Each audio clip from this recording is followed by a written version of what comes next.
ज्ञानेश्वर महाराजांची पालखी पुण्यातील दगडूशेठ मंदिराच्या समोर पोहोचलेली आहे आणि जर आपण बघितलं तर हजारो पुणेकर भाविक वारकरी या ठिकाणी पालखीच्या स्वागतासाठी पोहोचलेले आहेत। श्रीमंत दगडूशेठ हलवाई गणपती मंडळाकडून या ठिकाणी जर आपण बघितलं तर आरती होत असते एक छोटीशी आणि त्यानंतर पालखी पुढे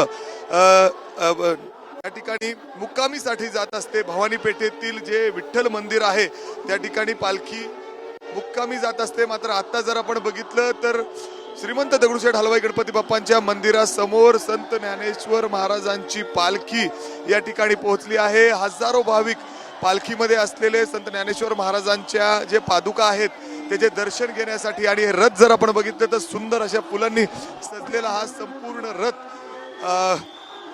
आणि त्याचबरोबर हजारो भाविक या ठिकाणी श्रीमंत दगडूशेठ हलवाई गणपती बाप्पांच्या मंदिरासमोर दर्शनासाठी पोहोचलेले आहेत।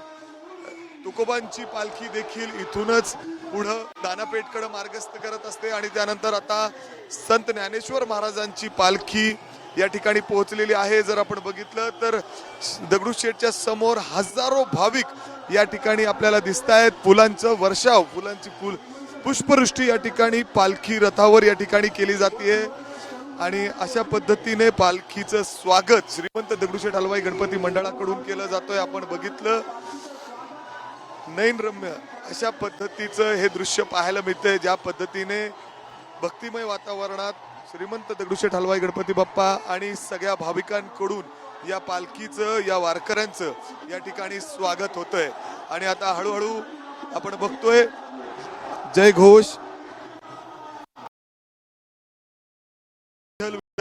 आणि त्याचबरोबर आता हे सगळे वारकरी हळूहळू भवानी पेठेत ज्या ठिकाणी संत ज्ञानेश्वर महाराजांची पालखी मुक्कामी असते विठ्ठल मंदिरामध्ये आज आणि उद्या 2 दिवस अशा पद्धतीने पालखी या ठिकाणी मुक्काम असते।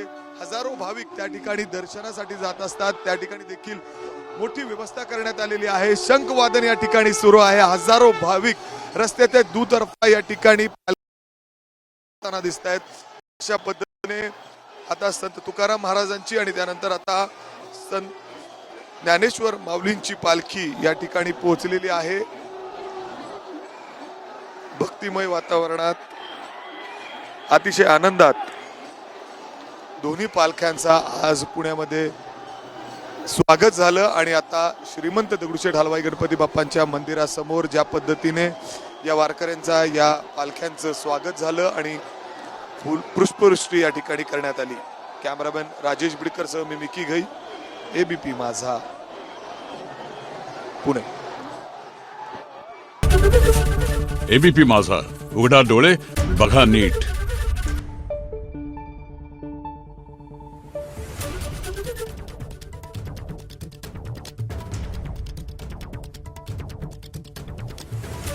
Thank you.